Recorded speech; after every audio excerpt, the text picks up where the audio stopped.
Well, congratulations. We have made it through our 8-week session of Spring 2 of Distance Learning and Instruction. Dr. Mendoza had put out on his syllabus the competency outcomes we were to reach during this course. Standard 1, all teachers use technology-related terms, concepts, data input strategies, and ethical practices to make informed decisions about current technologies and their applications. Standard 2, all teachers identify task requirements, apply search strategies, and use current technology to efficiently acquire, analyze, and evaluate a variety of electronic information. Standard 3, all teachers use task-appropriate tools to synthesize knowledge, create and modify solutions, and evaluate results in a way that supports the work of individuals and groups in problem-solving situations. Standard 4, all teachers communicate information in different formats and for diverse audiences. And Standard 5, all teachers know how to plan, organize, deliver, and evaluate instruction for all students that incorporates the effective use of current technology for teaching and integrating the texts or the technology applications, Texas essential knowledge and skills into the curriculum. It is my belief that each of us reach these competency outcomes through the coursework and textbook readings. Now let's go over a summary of what we learned through the assignments we were given. I will also discuss my takeaway from this course and what I plan to do to continue my research in brain SPECT imaging. I will also speak on upcoming lessons and that I will be adding to my courses. And finally, the last pages of the presentation will give you the resources that can help you with continued research. I can already tell you that I learned a lot about the different learning management systems, and I'm going to research further on each of these to use in my future lessons. I will be going over these for your benefit also. At the end of this presentation, I will list all of my resources I used during my 8 weeks with you. Again, thank you for watching this presentation, and I hope you enjoyed the class as much as I did. Dr. Mendoza was a great instructor. He always gave great feedback, and he was really quick in his responses. And in an instructor, I appreciate that very much because I know how hard it is to reach every single student you have in your classroom. And when you have multiple classrooms, that even doubles. So I appreciate that. And thank you, and we'll continue on. In week 1, we went over the introduction of TED-Ed, and we created an account. I uploaded 2 lesson videos, one on the discussion tools and the LMSs, and one on a rubric overview. We also created a YouTube account. I had already had one, but when I uploaded instructional videos, I put them in a Wayland Baptist channel. I uploaded 7 instructional videos, and in week 1, I created the Bloom's Taxonomy video. The video I got the most views on was the video overview of different strategies for putting your courses together. My presentation for the first week of class was on Bloom's Taxonomy. I showed that Bloom's Taxonomy is a hierarchical, meaning that learning at the higher levels is dependent on having attained prerequisite knowledge and skills at lower levels. Each level of Bloom's Taxonomy should be addressed before moving on to the next. When course planning, bear in mind the implications, how quickly to introduce new concepts, when to reinforce them, and how to test them. In week 2, my presentation was about instructor-generated content and presentations, lectures, and commentary. Online learning has been on the rise for the past couple of years. It is one of the most important trends in higher education. Fully integrated online schools and traditional university offerings of online degree programs continue to rise every year, and the number of students that participate in this style of learning environment is also high. To keep up with this trend of an online environment, my video talked about this trend and the different online platforms that can be utilized. At the end of week 2's video, I spoke on a subject that is dear to my heart, brain SPECT imaging. My presentation on SPECT imaging focused on a number of important areas where SPECT has the potential to provide relevant information to help personalize treatment to patients' specific brain system pathophysiology, rather than rely solely on general diagnostic and or therapeutic categories. Brain SPECT imaging has identified 7 types of anxiety and depression, 7 types of ADD or ADHD, and 7 types of addiction, and there are 200,000 and growing functional brain scans available for research. The benefit of using brain SPECT imaging is that the patients and families' guilt, shame, and stigma are significantly reduced as they see their illness as a medical rather than moral, with concurrent improvements in treatment compliance. I showed that brain SPECT or any other neuroimaging modality should always occur in conjunction with clinical assessment, since it is not the isolated diagnostic accuracy that has greatest importance, but rather the value added to routine clinical assessment. In week 3, we created 2 syllabi on the same subject. One was an 8-week syllabus and the other was a 16-week syllabus. I'm used to creating an 8-week syllabus, so I found that the 16-week syllabus was a little bit harder for me to manage. I did end up getting it done, and I learned a lot from that. Also, a syllabus for undergrad and the grad is also more complicated. You have to realize the level you're teaching and not create a lesson that is meant for grad levels and assign them to undergrad, and vice versa. You want to create a harder level for a grad student to give them more of a challenge than you would an undergrad class. The other subject I presented in week 3 was scaffolding and learning. I spoke on that scaffolding as a metaphor to describe how an instructor can offer assistance to a student to support their learning experience. Scaffolding is when the instructor helps the student master a concept the student may not be grasping. The instructor allows the student to master as much independently before they assist, helping with things that are just beyond the capability of those students. In week 4, we created a Wix account. I had created a Wix account before for businesses that I owned, so this was a little bit different for me. We uploaded our syllabi that was from week 3.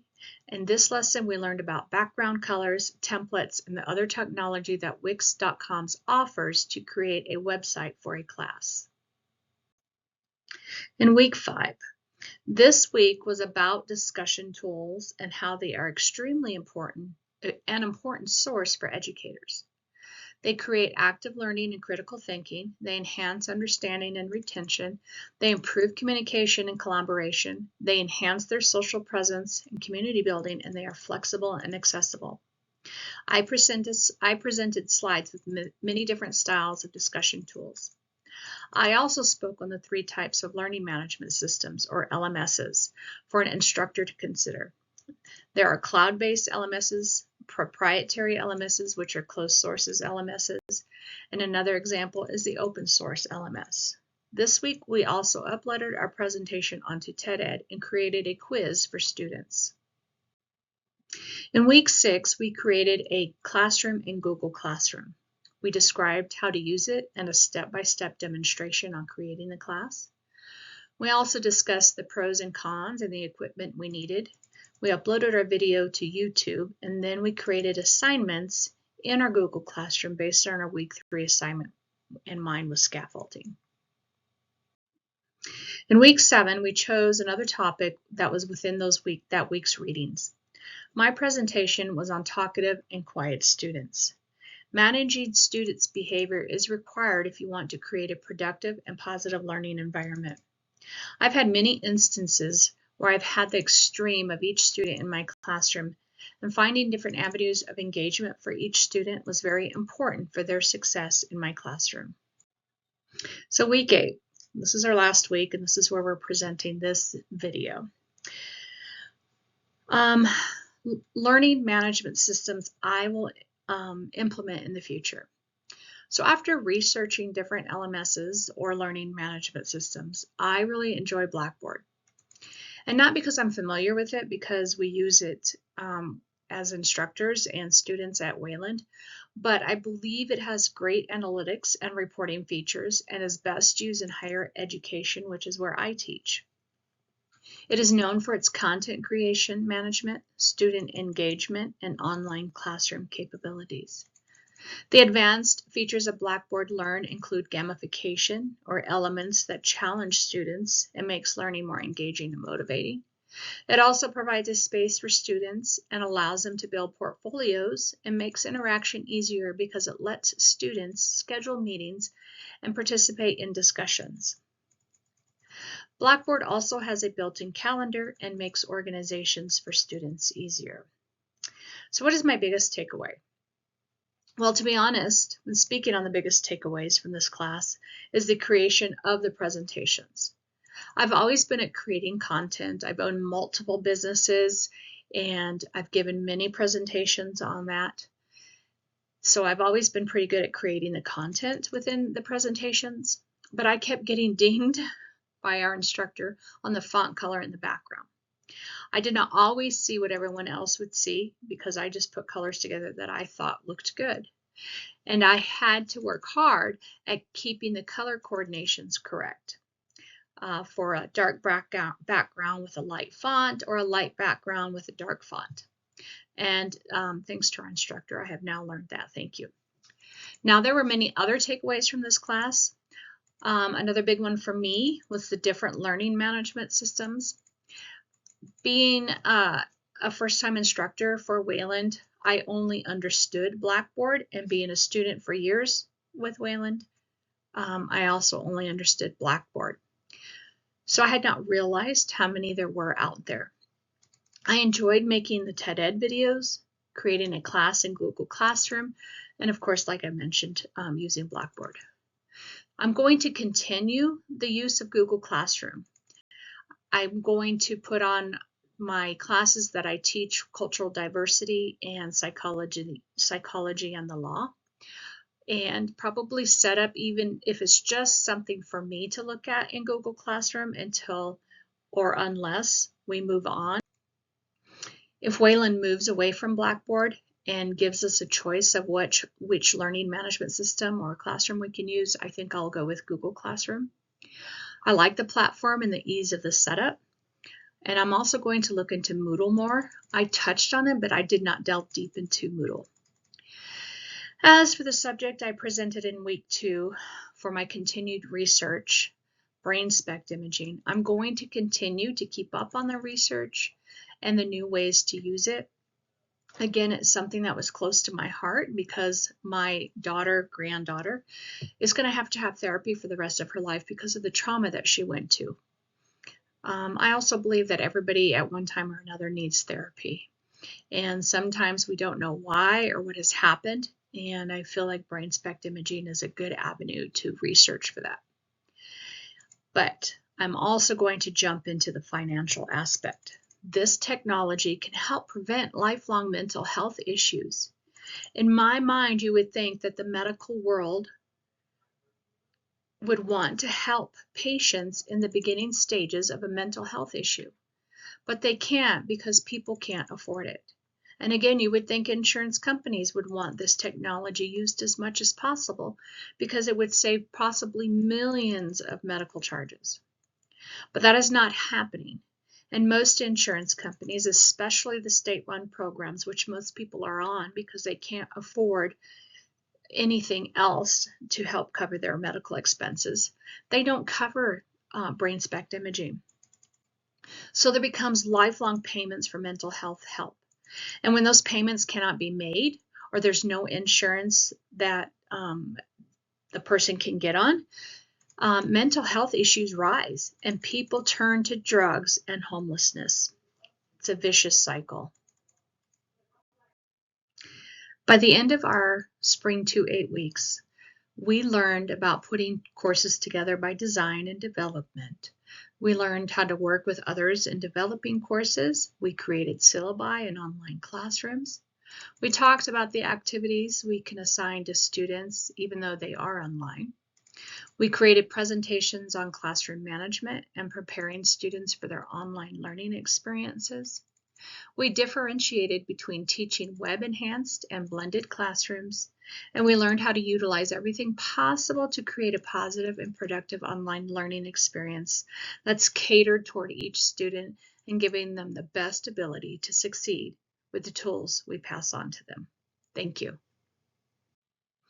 There were so many references that I used in all the research that we had to do for our presentations. Mine are on 2 pages of references. If there's anything that you are interested in more, you can always reach out to me, and I could help you find a source, since I'm very familiar with the ones that I've posted here.